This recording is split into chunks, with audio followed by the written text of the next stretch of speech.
30 years I've been teaching at Carnegie Mellon University. Got there as a drama professor, which I know will shock many of you. And now I wind up in a technology program. And yet, it makes all the sense in the world to me. Because it is about time that we start to correct the errors of our societal ways, which mandated a bifurcation in right brain, left brain thinking. As if somehow we all had become completely polarized and we're simply walking around with one half of a brain that we seem to prefer. I would always tell my students, if I beat you over the head with a baseball bat, crack open your skull, we're going to find both lobes of a brain. And in fact, if we were to do some investigation, we would find out that no matter what your preference is, or your proclivity, right brain, left brain, the amount of communication going on between both sides is astounding.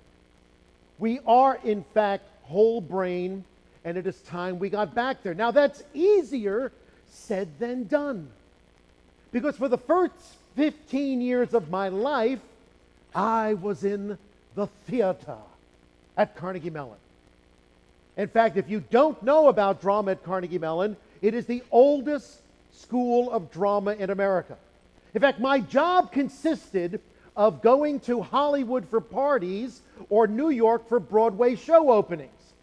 Frankly, it couldn't get any better than that. But something started to happen in the mid-90s. As I would travel the country auditioning young people, I discovered that our young people were changing. You see, when I first got into this, it was normal for me to say, how many of you would love to be the next Olivier, the next classical actor, and hands would go up. By the mid-90s, I found myself looking out upon a sea of young people saying, all right, if it's Friday night and money is no object, how many of you of your own volition will go to the theater? And I noticed fewer and fewer hands going up. So then I would ask, okay, how many of you would go to the cinema? More hands went up. Then I would come out with, how many of you would prefer to sit at home, order 2 supreme pizzas from Domino's, a 6-pack or a case of beer, and play video games? And practically every hand went up. Now, as a professor, you're at that fork in the road. Because you can either sit there and say, oh, young people today, they don't have the attributes and the skills that we have. Oh, it is so lonely on Mount Olympus. Or you could sit there and say, why? What is it about this new form of entertainment that is so appealing to them? What is it about this thing called interactivity that has empowered a generation to leave traditional forms of art and entertainment and go to the video game? You see, when we talk about video games, we talk about 3 particular attributes. The first one is immersion. Now, that's very important to me because as an actor, before video games and interactivity, this was our imaginary world. This was our virtual world. And there was a very select group of individuals who were willing to abdicate their persona to put on the face, the mask, and the characters of someone else. We would immerse ourselves in being someone else, performing in the virtual world denoted by a proscenium arch. Now, through interactive media, anyone could enter this sphere. We talk about agency. What is agency? Agency is empowerment. Agency is the ability to make a decision about this virtual world that you are inhabiting and have the world respond. Now, a generation is doing that has known no other response. Voting that has almost become useless. Where do they have empowerment? They have empowerment in this virtual world or this increasingly connected world. What else is technology allowing them? It is allowing them navigation. They are able to drive through this imaginary world. In other words, this imaginary world is a genuine place. And then what's the final attribute? Replayability. What does replayability mean? Transformation. In other words, you can do something that we are seldom able to do in life, and that is reset, let's go back and try it again. We normally don't do that. We're unable to do that. So as a dramatist, looking at what technology is providing, I said, you know what? There are insights here. Because I had always had interest in technology. Even though to this day, you will normally hear me yelling for a geek to come into my office to fix something on my computer. Despite that, I have tremendous respect, tremendous admiration for technology, because I do consider technology to be art. And it was this quest to find like-minded thinkers that changed my life. It changed my life because as a young man trying to find out, was there anyone else who thought the way I did? Were there any historical movements, any famous folks who shared this love of technology and the viewing of technology as art? I happened upon a historical figure that pretty much had the same name as me. And what started was a love affair with a philosophy. And as aging hippies among you know, we were looking for that philosophy. We were looking for that, can love, peace, and understanding triumph? Can there be something that brings us together? Can there be that World War II focus that my father's life ended after World War II? There was nothing else for him to do. It had all gone to pot. And so I found myself looking and discovered a PowerPoint. Put the slides. Che sta facendo?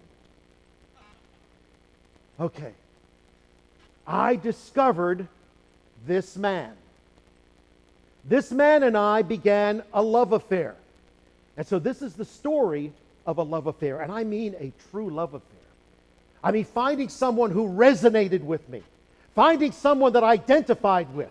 Finding someone that I aspired to be like, only ultimately to be disappointed. Only ultimately to spurn the very relationship I had started. So this is really a journey story. It's a journey of dawn. And the reason I want to present this journey story, and the reason why I think it is good that I'm at the end, is at TED conferences, there is every now and then the feeling that, wow, we really did something today. And we go out feeling really good, and we just resume life the way it was. When the fact of the matter is, these are supposed to be charges. These are supposed to be that pit stop that gives us the new wheels, that gives us the new oil, that lubricates us to go out there and to continue to fight the fight to make the world better. And so I'm going to tell you the story of Don and FT and where it leads. Now, I remember when I first went over to computer science. This was back in 1995. And I remember as a drama teacher, I was scared to death.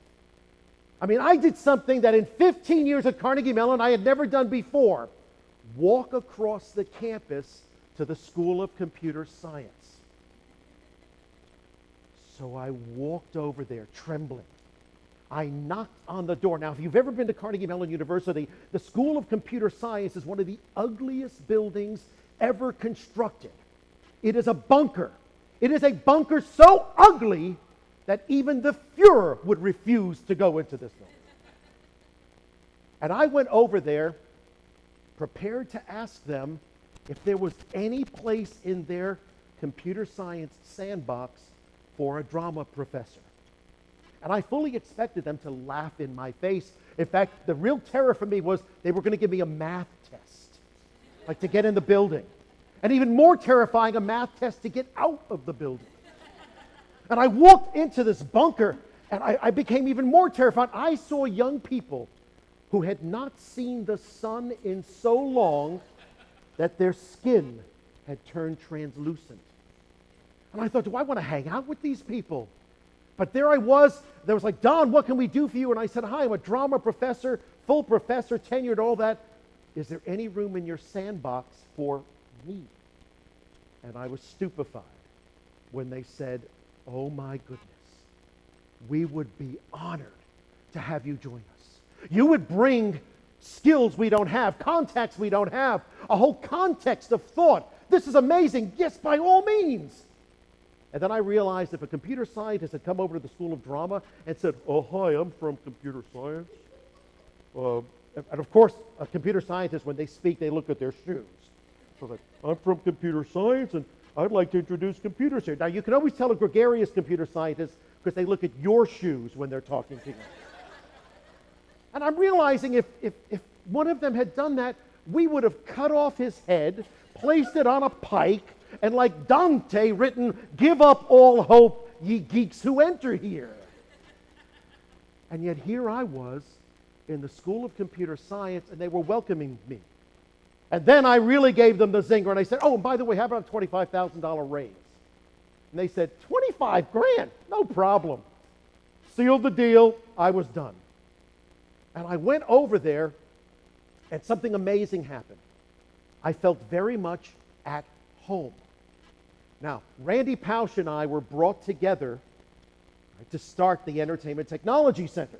Because at that time in the mid-90s, really there was maybe Steve Jobs, there was John Lasseter from Pixar.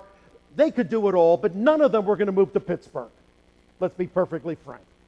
And so you needed someone from drama, and I'd already crossed over, and Randy Pausch, who was actually the most erudite and handsome computer scientist that ever existed. In fact, when they brought us together, it was clearly one of those Schwarzenegger-DeVito moments. I mean, this was twins if ever there was twins. And we found ourselves working together and realizing that we were right brain, left brain personified, coming together to make it all work.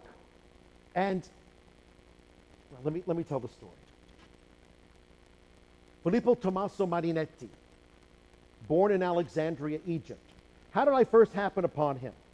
Like any good young person with an existential crisis, I picked up an encyclopedia and wanted to see if anybody by the name of Marinelli had ever done anything. I found a geographer, and there was actually a glacier in Tierra del Fuego named the Marinelli Glacier. And I thought, what the hell am I going to do with that? I mean, that's nothing. Then I found this man. And what I discovered in reading about him was he founds an art movement, probably most of you have never heard of, called Futurism.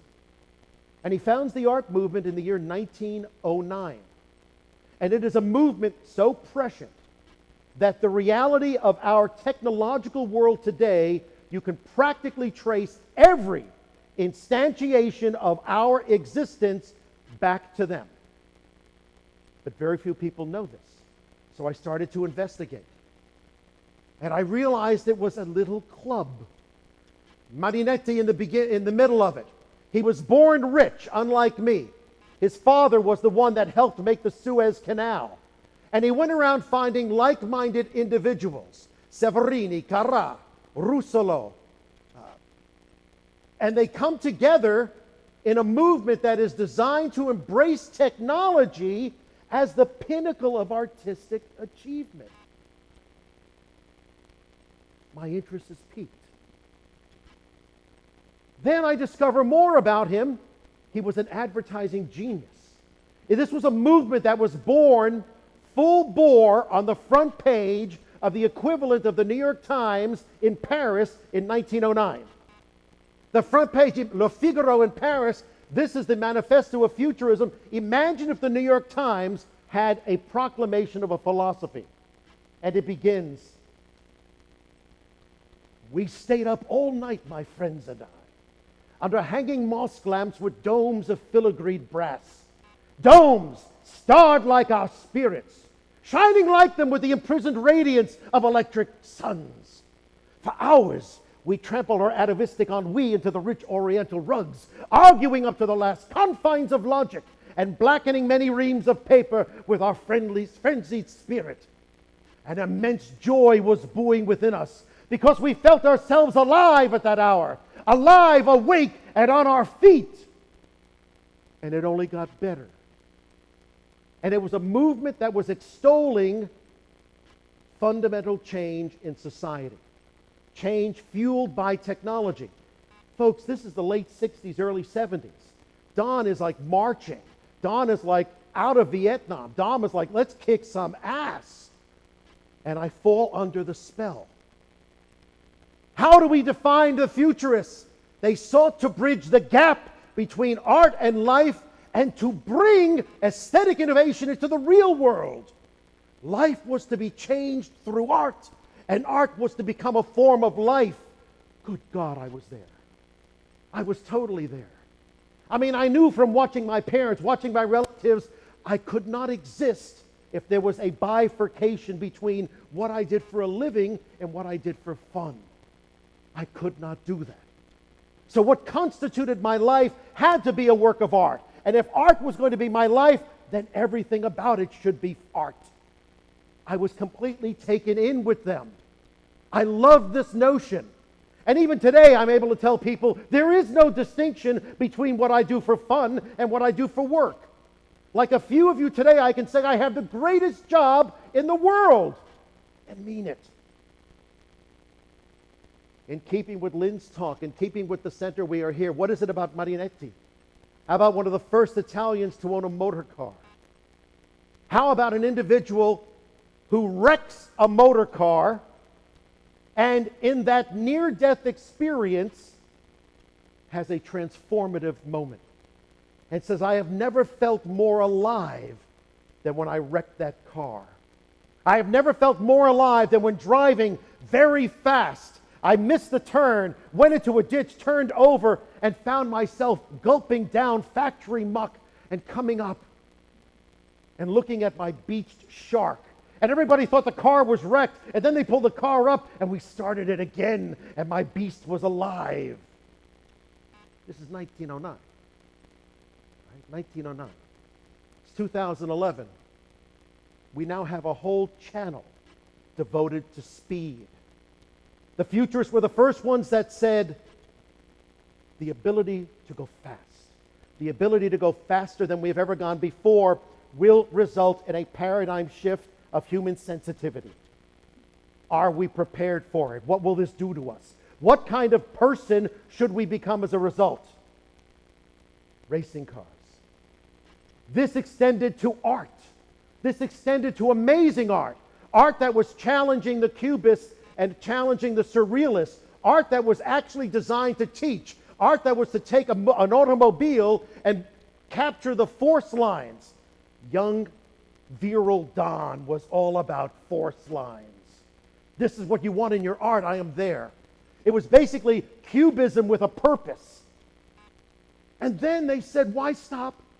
Let us do literature. Let us take literature and give it a fundamental transformation. They created l'arte dei rumori, the art of noise. Poesia was Marinetti's periodical. He created Tung Tum Tum, which was a poem hailing the war against the Turks in 1911. Completely fascinating. They went even further. Not only will we change literature, this is poetry. We will create poetry that contains motion in it. We will have poetry that screams off the page.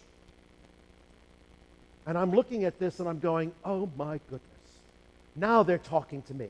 This is what I see for the 20th century, late 20th century, for the coming 21st century. And then why stop there?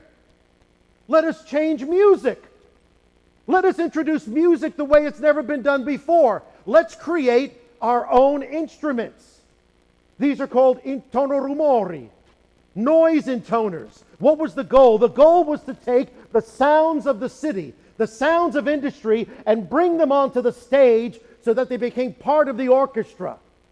This is before there are synthesizers. what we perceive in the way of manufacturing sound that is more representative of our world, they were doing back in the teens of the 20th century. I'm completely enamored. I'm like, I am with you. I am totally with you. Sculpture. This is called Boccioni's fist. This is their interpretation of a fist. And then Boccioni creates what I think is the greatest sculpture ever done. Unique forms of continuity in space. It's currently in the Museum of Modern Art. It's about 4 feet high. I go there and I sit mesmerized before it. This is now on the back of one of the euro coins that's dedicated to Italy. And Boccioni was like a god to me. Then why don't we expand this? Why don't we include architecture? We're looking at 1914. This is the work of Antonio Santalia. When you take a look at his art, when you take a look at his architecture, you're like, well, surely that exists. Not only did that not exist, but it was so far ahead of its time. So these futurists really were denoting my present, my aspiration. How much so? I created my own futurist team. Now you can tell this was a while ago,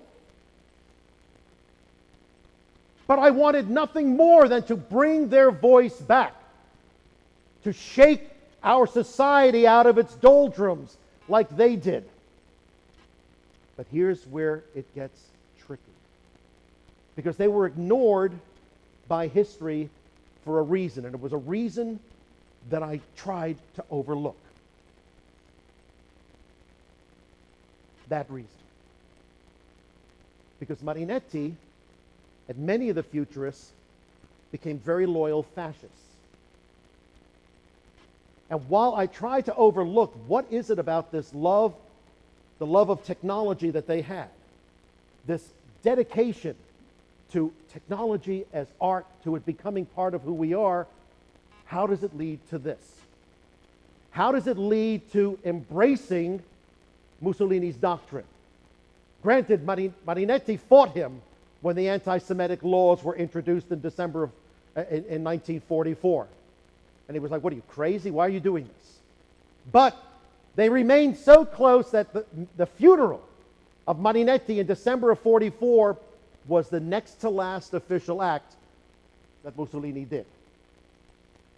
And so I still remember the day when I was working on my dissertation. My dissertation was a biography. It was called The Making of a Futurist. How did this poet, Marinetti, come to embrace this?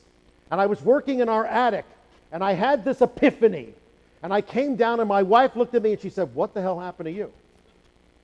And I said, I discovered something today that was earth-shaking, shaking me to the core. She's like, what? If I had lived at the same time as Marinetti, I don't think I would have liked him. In fact, I think I would have opposed him. I think that ultimately what he was doing was not right. And not right so much as not, well, that informed. And that technology is important, but something is missing. And that something that is missing we have seen of late. And we have seen it. I was blessed in many ways to be at our campus in Silicon Valley when Steve Jobs died. And I was at Apple when the flowers arrived, when the candles were lit. And for all the poo-pooing that many journalists were doing, obviously there was something about that technologist that resulted in an outpouring of affection. The other thing you need to know is my partner, Randy Pausch. Okay, Randy Pausch, his death literally became the first death mourned by an entire world. Now, for 6 years, Randy and I shared an office. His desk was here, my desk was there. And let me tell you, that Randy I knew was a geek. He was a total, complete, 100% geek. And that's why those of us who knew him had more of an appreciation for the journey that he ultimately took than the public that only encountered him at the end. You see, we teach the structure of story. Story, the reason I feel so one with technologists is because we think the same way. Now, wait a minute, I said I was a dramatist. We think the same way, yeah. You see,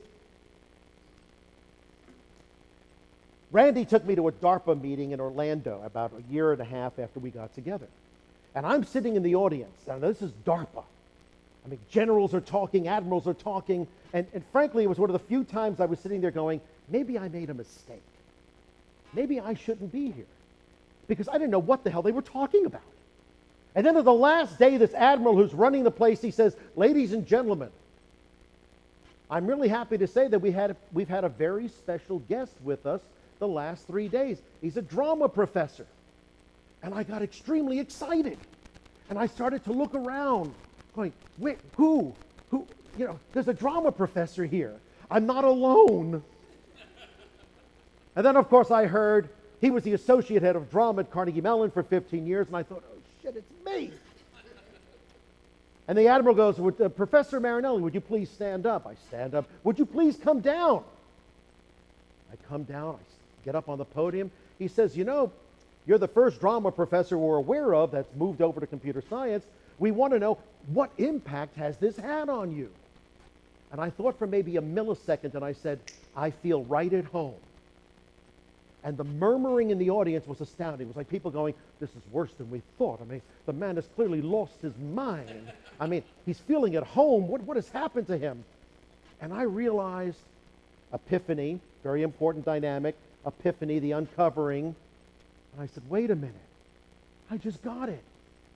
I know more about what you do than you know about what I do.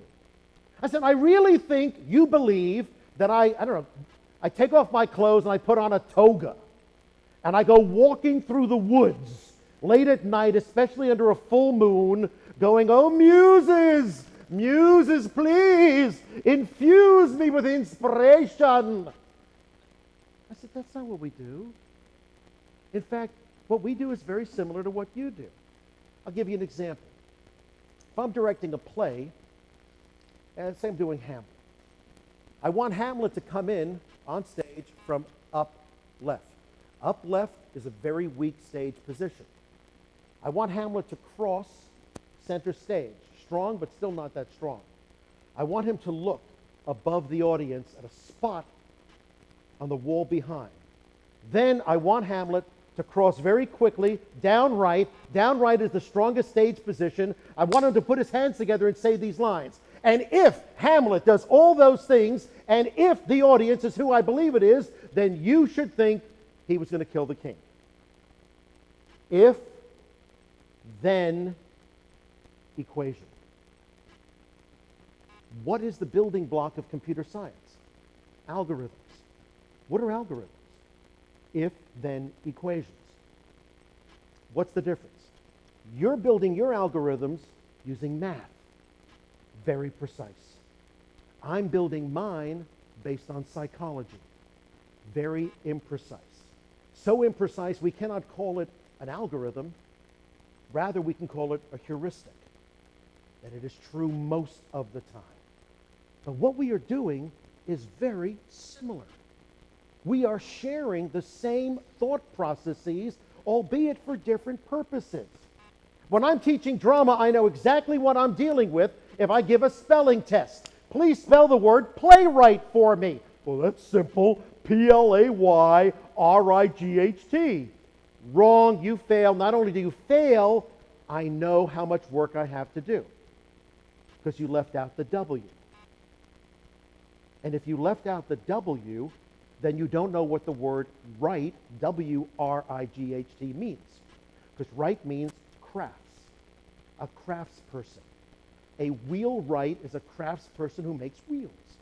A shipwright is a craftsperson who makes boats. A playwright is a craftsperson who makes plays.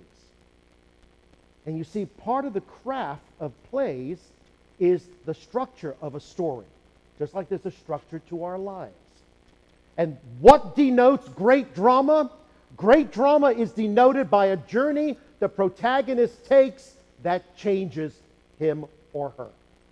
It is of no use whatsoever if we go through an entire journey, if we do the climactic plot structure, we have an inciting incident, we then have progressive complications. These lead to crisis. What is crisis? The point where you must make a decision. Climax. What is climax? The acting out of the decision that resulted. Is it going to come to fruition or not? What follows that? Falling action, denouement. What is denouement? The untying of the action. It makes no use if you go through all that and you're not changed. That's one of the glorious things about life. In fact, the glorious thing about every day. I sure wouldn't want to go back to yesterday if it meant I had to forget what just transpired here today. If it meant I had to forget meeting all of you, sharing this knowledge with all of you, I will not go back. I consider myself changed because I'm here. And it is my prayer that I'm changed. And that's why the real story of a Randy Pausch is the change that went with his medical history. The fact that the Randy that was extolling parents to say I love you and to hug your children was the same Randy who when we first met said, don't hug me. You drama people do a lot of hugging, and I don't want you, don't hug me. And don't dare do the air kissing. You know, sometimes just to piss him off, I'd like go, you know. He took that journey. Those of us in the ETC, when we would watch how he evolved, would sit there going, my God, is this the same Randy? He found love. I mean, I remember Randy and I discussing our macho capabilities. And I said, you know, I was pretty successful in high school. You know, one of the reasons I went to drama was those were where the loose women were. And he looked at me and he goes, Don, I had sex with every girl in my high school. And I said, oh, okay. For him to become the model of love, for him to become the model of compassion, to evoke the tears that were evoked by a world that barely knew him, that's achievement. For all these people who lit a candle and brought flowers for Stephen Jobs because he was a designer that cared about them, that cared about how are we going to use this. I mean, it was significant. You heard Jeff Zaslow say during Randy's last lecture, he had a deathbed conversion. He bought a Mac. In fact, when we did the eulogy, the remembrance of Randy, what do you think I did? I whipped out a Mac I had just bought. Like, Randy, I'm with you. And think about it. That sucker turns on when you open it. I mean, can it get more radical? The fact that it's 2011 and billions of people are waiting for their computer to boot, that's like, you need any more proof there is evil in the world? And so it's about the journey. The end of our day today is the beginning of the next story, the beginning of the next day. The worst thing we could do is leave here thinking, very cool, we've got it. The work not only begins, it begins in even more earnest because we're never going to have today again and we don't know how many more days we have. So thank you for being here. Thank you for inviting me. Thank you for letting me talk about the journey that created this really rather remarkable place, a place that could just as easily be called the Education Technology Center, could just as easily be called the Experience Technology Center, a place where right brain and left brain come and leave as brothers and sisters, where we undertake work to make the world a better place, and where we have fun doing it. What were Stephen Jobs' last words? Oh, wow, oh, wow, oh, wow. I think he saw something. And I think he saw something. And damn it, it's the same thing I want to see. So thank you very much. Thank you.